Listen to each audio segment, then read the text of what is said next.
Hi there, clan! Welcome back to Mass Effect PreUp. It's been a while since I did one of these. For those unfamiliar who are relatively new to my channel the past couple of months, PreUp is what I used to do on the build up to Mass Effect 3, where I talked about Mass Effect predictions and updates. Primarily, this one is going to be updates, and it's going to be in two segments. We're going to be talking gameplay updates and story updates for Mass Effect Andromeda after the Game Informer information was released. So, we are going to talk into detail roughly what they are. I'm not going to go over every single specific detail, just because a lot of the stuff is stuff we've heard before over the past couple of months. I'm primarily going to be talking about the stuff that I thought was worth mentioning. I will leave a link to the Game Informer stuff in the description if you do want to go check that out and read it all for yourself. But let's dive into this and start with the gameplay. So when it comes to gameplay for Mass Effect Andromeda, there is some stuff that has pretty much been confirmed now thanks to the Game Informer, and the main thing that I think is worth mentioning is the fact that there's no longer any class systems in the game. There's no soldiers, there's no infiltrators, there's no vanguards, there's no, my personal favourite, sentinels. All of that is gone, and primarily it's going to be a you pick what you want to be. Very much what I tend to do when I have the option is jack of all trades, so I'll probably dabble in a bit of everything. But from what I can gather from the information that is available, it is going to basically you'll have access to everything. If you want to be a biotic, you can be a biotic. If you want to be tech, you can be tech. If you want to be combat, you can be combat. Or you can mix and match depending on it. Now, we can also get bonuses in the game, very much in the line that if you choose enough combat skills, you will become more of a soldier kind of class.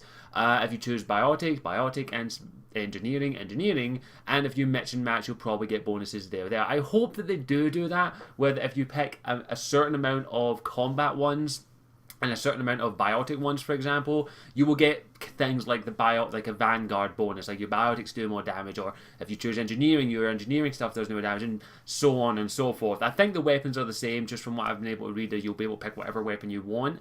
It's definitely something I'm very interested in, and I think if you do what I tend to do in these type of games when you give me these kind of options, is the jack of all trades. When you gave me, for example, Witcher 3, I didn't specify into combat, alchemy, or science. I dabbled in everything. I basically did that, and that's probably what I'll do in Mass Effect Andromeda. It all comes down to what I'm comfortable with, but I will probably go jack of all trades, and I hope they do implement some kind of bonus system with that if you do go through the full game as a jack of all trades, you will get something. And also if you go through the game entirely combat, entirely biotics, entirely tech, or vanguard, sentinel, infiltrator is the engineering and combat one, that you get bonuses for that. I hope that's what they'll do with that, and they'll actually implement it properly, because that can be tricky to do, especially when you have the access to everything.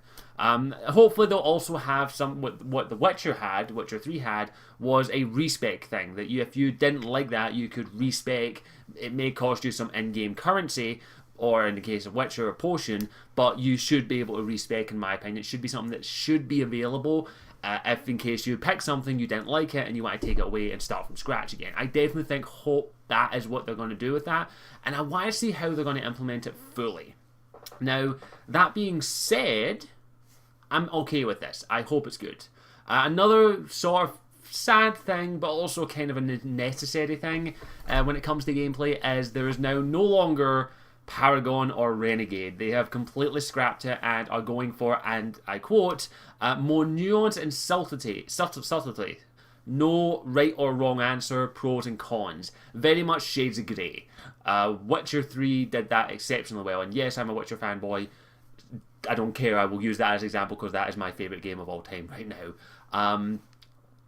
It seems they're going that route, and yes, Mass Effect has done that in the past. 1, 2, and 3 did have that, but there were very much, there's good options, there's bad options.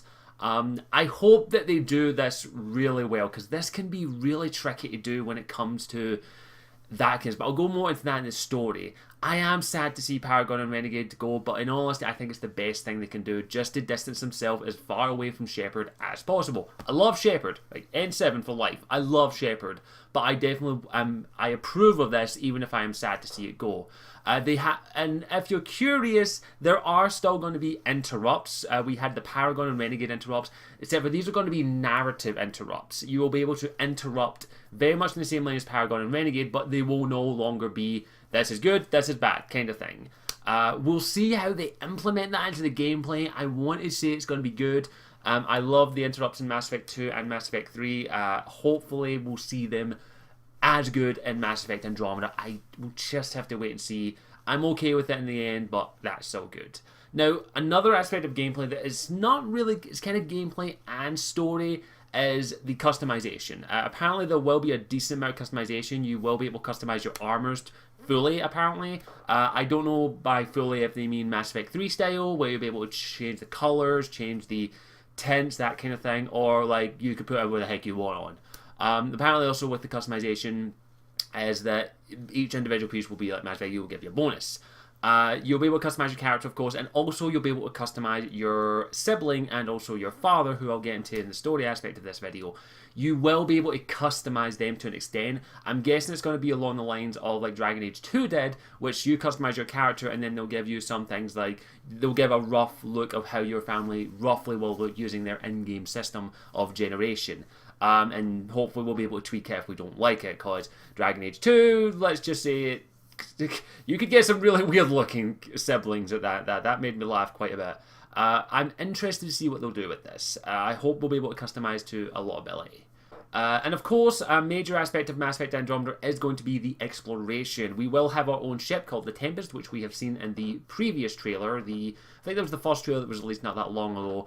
We will also have a vast amount to explore, apparently, and it seems they're taking the Mass Effect Dragon Age Inquisition approach, in the fact that you will be able to discover things that you are not ready to take on. Like, you could come across a giant, for example, I'm just using this off the top of my head, a Threshold-like entity that is way beyond your power level to take on. You can retreat and then come back to it at a later game when you have better weapons, better armor, better everything, you're a higher level. It seems they're doing that approach, which I actually liked that approach in Dragon Age Inquisition, because it meant that I knew where something challenging was, but then I could come back to it at later when I'm much more powerful. I actually like that. It gives a bit more, not replayability, but it gives you more chance to go back to previous locations and explore them, and also increases your chance of maybe finding something you missed first time round.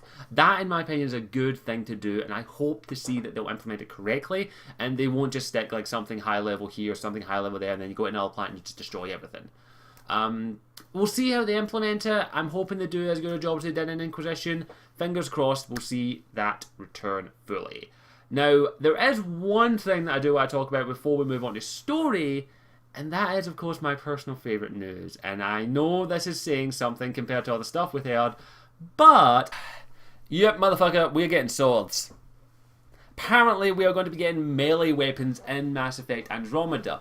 Swords, hammers, and various other varieties. I'm a big fan of swords. Yes, Craven Edge, you're beautiful. Mwah. I do have real swords, they're just not here. But I am very excited for this, and I want to see to what extent we will be able to do this. Like, if we really could we build a fully based melee kind of character in Mass Effect Andromeda? I would love if that was the possibility, because I'd love to just walk around in Andromeda with a massive sword, just cleaving through everything. That would be very interesting. Fingers crossed they actually do that, but I don't know. And of course, there's one thing. There's going to be a reference to Dragon Age in there somewhere. Every Mass Effect game has it. Every Dragon Age game has a reference to Mass Effect, if I believe. I want to see a reference to... I really want to see a reference to Mass Effect. A weapon from Inquisition just has to appear in Mass Effect Andromeda. Fingers crossed that happens. I'm really excited to see how they'll do that. Well, fingers crossed they'll do it well. It can be broken, and I'm excited to see what type of melee weapons we'll have. Hopefully they have the biggest, baddest sword, because I want the biggest, baddest sword. I want to walk around with a claymore in Andromeda, slicing shit up. That's me. I want to do that. Oh yeah. Oh yeah. Oh yeah. I'm never doing that again. Now let's move on to story. Now the first thing, of course, we'll have to talk about is the main protagonists. You will get to choose between one of two people, siblings, apparently twins from what I've been able to gather. You will choose between Scott or Zara Ryder. You can change the name, of course. I think I'm going to keep Zara because I actually really like that name. That's actually a really suitable name for my character I tend to play. Scott, I'm changing. Like, I will be making a Zack Ryder, probably.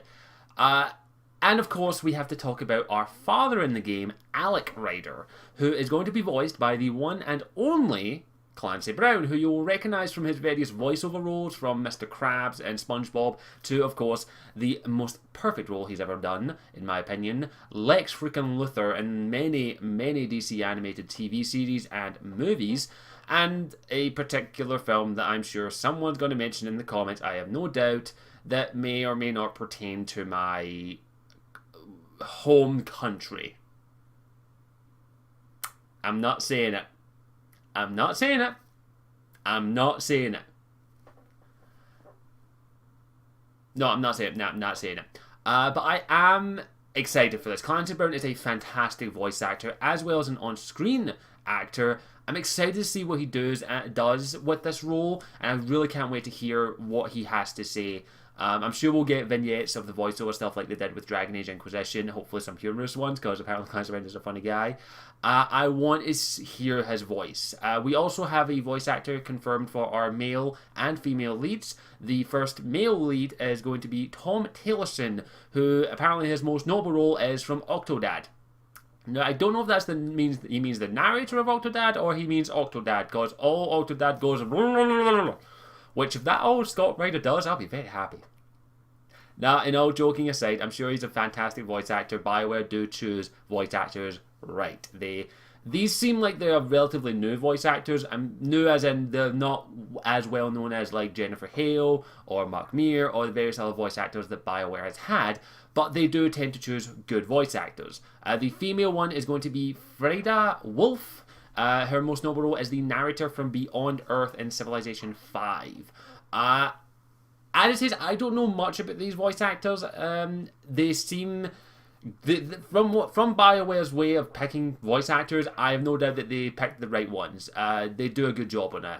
I can't think of any bad voice actors that BioWare has ever done.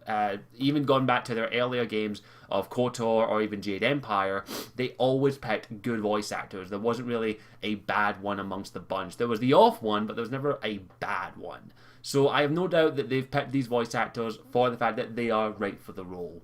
We'll wait and see how they go. Hopefully we'll get a couple wee tasters here or there of their voices as the months progress. But I hope we don't get too much. That would be disappointing if we got a little too much. Now, we also have 2 confirmed party members. The first human one being a former police officer who is a member of the security team of the Hyperion, the Earth Ark vessel, called Liam. He's apparently youthful, idealistic, and will have Ryder's back regardless. He very much seems like the standard military guy that most of the Mass Effect games have had. You know, Kaidan, Vega, several others in Mass Effect, and Jacob Taylor. I couldn't remember his name there for a split second. But he seems like he's the military member of the one, as he's a former police officer, has Ryder's back. We'll see how he goes. We don't know too much about him. I'm hoping we keep it like that. I'd like to have as little spoiled about the characters as possible. But of course, there's the other party member that has been confirmed, her name is PB. Our Asari party member, who we've seen in the trailers. I think she was the first companion we actually saw in the trailers. She's apparently a lone wolf, interested in alien tech, and a very bubbly character, and according to the Game Informer article, is basically the opposite of Liara, who is very serious. And she originally came from the Nexus vessel, which is, I'm assuming, is the Asari-based Ark. We know a bit about her, as it says, mostly that she, as soon as she arrived in Andromeda, she bailed the Nexus and went on. She is a lone wolf, apparently. We don't know a lot about her. We know enough to say that she does seem like an interesting party member. She's not going to be one you're going to have off the bat. Liam seems like he's going to be your first party member. PB is a character who you will run into through the game. Apparently her first introduction will be her charging into tackling Ryder to the ground just on instinct. I want to see that scene. I really want to do, because I want to hear her personality.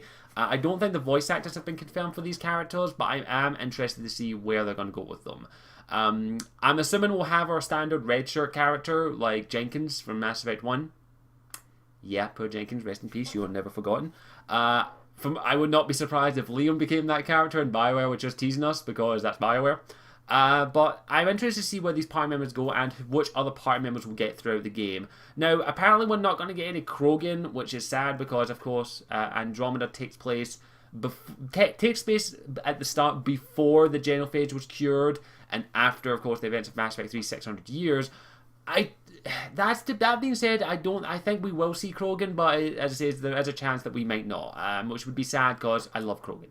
But I want to see who all the party members will go. I'm assuming we'll probably get a local resident of the Andromeda galaxy as our party member, which gives a nice little segue into the antagonists of the game. At least that's what they're being portrayed as, and that is the Kett. These are local race. This is a local race to the Andromeda galaxy. We don't know much about them. They are apparently a very bony designed characters from the artwork we've seen. And I do want to see what... I'm very interested in these races because we do not know that much about them. And I'm trying to... I put myself in from their point of view, and in their point of view, we're the invaders. Like, the Ark fleet is an invading force. They are coming from another galaxy to their home turf. They know nothing about them. That is, we don't know if the Ark fleet is projecting a message of peace. I'm assuming it would be. But... we're invading a galaxy, as far as we're aware, is inhabited. Like, we assume that it probably isn't, but there's a chance that it could have been. So the Kett are, for all intents and purposes, defending their home. Now, we do not know that much about them. We don't know if this is the only race in the entire galaxy, like the Protheans were at one point in the Milky Way galaxy, or if they are just one faction that is in there. Are they the ruling race of the entire galaxy? Do they have an empire, or are they the Klingons of this empire where they just attack everything that they see? We do not know. I'm interested to see where they're going to go with this. I hope that they keep the Kett as vague as possible. Like, we do not know that much about them. But it would not be surprised to me if we got a party member who was a Kett, very much in the line of Legion from Mass Effect 2, where we got a Geth. Would not be surprised if we didn't get a Kett as a party member, which would be a very interesting thing that they do to give us a sign and give us a perspective of the Kett. Like, what are they? Are they a warrior race? Are they protectors? Are they just assholes? We do not know, and I hope that they keep that as vague as possible until Mass Effect Andromeda's release. I want to know as little as possible about the Kett, just so that it's more of a surprise when we get into the game eventually. Now, of course, odds are we're going to get a lot of information about them, but I hope we don't get too much. I want to be surprised in this game, and I want to see some surprises. Now, of course, there is the most important part of story that everyone in the Mass Effect universe cares about, and of course every Mass Effect player cares about, and that is finding love. Romance. Play the music, and getting that alien booty. What? Well, no, we did. But apparently, BioWare want to do away with romances in a sense. They want to approach in-game relationships. They want to have less you pick a character, get enough points, romancer, and more you build a connection with this character. Now, me personally, my romances, that's how I've always seen them in video games. Mass Effect 1, 2, and 3, my female Shepard romanced Liara all the way through. She loved her. My male Shepard romanced Liara, then broke up with Liara and went with Tali. That was just his choice. I did not do that because I wanted alien booty. I wanted that because that's what my Shepard would have wanted. That's what my two Shepards wanted.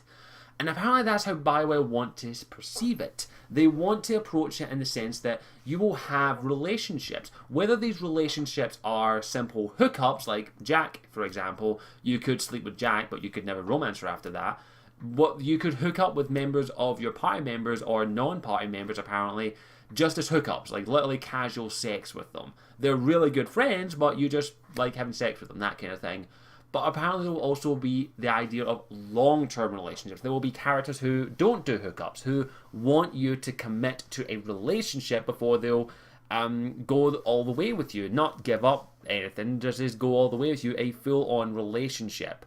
Apparently you'll also be able to have multiple relationships going at the same time. Whether or not they're happy about it, that is completely up to you. There may be some of them who are okay with the idea of you being a polygamist, but there may be one or two, most of them probably, that will be like, nah, you have to pick. Either you get that or you get me. Choose.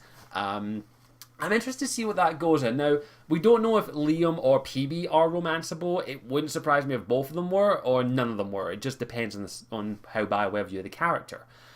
We'll see how they adapt this and adopt it. Hopefully, fingers crossed, it'll do well.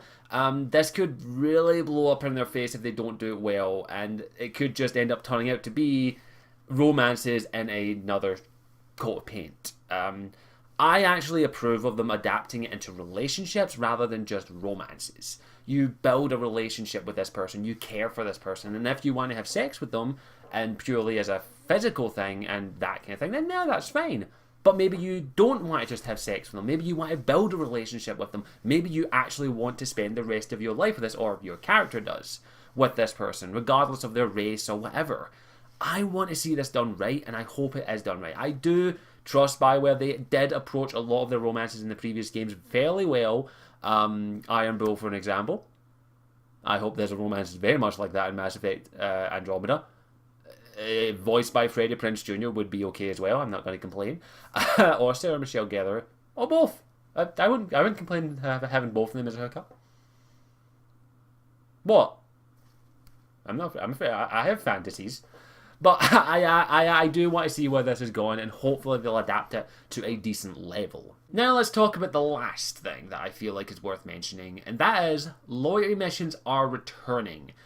This was something that was introduced in Mass Effect 2. It was in Mass Effect 1 to an extent, but it looks like they're approaching it very much like Mass Effect 1 did, rather than Mass Effect 2 or 3 did.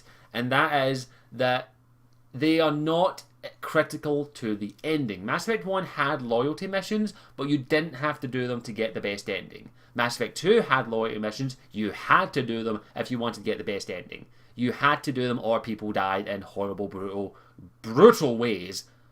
Oh man, some of them are brutal.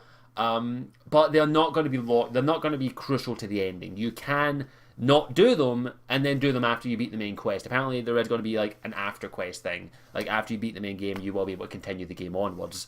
I want to see how they'll do this. I'm okay with the loyalty missions returning. It is much more character driven, and I definitely want to see how that goes, and hopefully they'll implement them correctly. That being said, there is the possibility they could screw this up, but that is always a chance when it comes to games. That is always the chance when it comes to games. And I'll wrap it up now. Right, I think that's pretty much everything I have to say with the information that is available. Now, I'm going to give my final thoughts. Everything I'm reading about Mass Effect Andromeda, I like. I like the customization. I like the fact that the romances are now relationships. I like the loyalty missions are returning. I bloody love that we get to use swords. Give me a big motherfucking sword. I'm excited for this. I am really actually liking the sound of all that's coming out of Mass Effect Andromeda. I'm still a bit skeptical. As I said, I did not love Mass Effect 3. I liked it, but after the ending, I'm still a bit timid. But I will be picking this up on day one. I will be pre-ordering it. I'm probably not going to get a collector's edition just because I don't like the look of the remote control thing that comes with it. I'm sorry. Yeah, sorry, I just don't feel like getting the collector's edition of that game. I'll probably just pick up the standard version, or maybe if there's a limited edition one with a steel tin, I'll pick that up. But I am going to be picking this up. I am excited for it. I'm going to be treating it as basically a new game. I'm not taking Mass Effect 1, 2, and 3 into consideration. I'm going to be approaching this with as clean a slate as I possibly can. It is a fresh start. It is BioWare's chance to revamp the Mass Effect franchise and give us something good. I still love Dragon Age. I still love BioWare. But Mass Effect, I'm still a bit tentative after Mass Effect 3. I'm sorry. I'm still a little bit tentative about that. I do want this to be good. I want this to succeed. I want to be able to say, I love this game. And I'm hoping I say those words when March is when it comes out, I believe. That being said, I'm still tentative. I love what I'm hearing, but I'm still a little tentative right now. Hopefully I'm wrong. I hope I'm wrong. BioWare, I'm giving you a chance. Hopefully this is good, and I'm looking forward to it. I think that's where I'll wrap things up now. That being said, feel free to let me know what you think of some of this stuff from the Game Informer article. What's your favourite thing that's been announced? What are you interested in? And of course, do let me know what you want to see in Mass Effect Andromeda as well. Let me hear that. I love reading the comments about what people want to see, because I can come up with things what I'd like to see, but I want to hear what you want to see. Other than that, I think that's where I'll wrap things up now. I hope you've enjoyed this video. As always, I'm Scottish Warrior 92. I'll see you all later. Ciao for now.